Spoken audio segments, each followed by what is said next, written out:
اعوذ باللہ من الشیطان الرجیم، بسم اللہ الرحمن الرحیم۔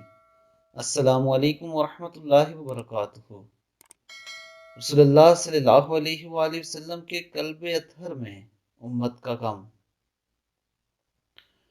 حضرت ہند بن ابی حالہ رضی اللہ تعالیٰ عنہ رسول اللہ صلی اللہ علیہ وآلہ وسلم کی صفات بیان کرتے ہوئے ارشاد فرماتے ہیں، آپ صلی اللہ علیہ وآلہ وسلم امت کے بارے میں مسلسل غمگین اور ہمیشہ فکر مند رہتے تھے۔ کسی گھڑی آپ کا چین نہیں آتا تھا، اکثر اوقات خاموش رہتے اور بلا ضرورت گفتگو نہ فرماتے۔ دوستو، نبی کریم صلی اللہ علیہ وآلہ وسلم اپنی امت سے بہت پیار فرماتے تھے،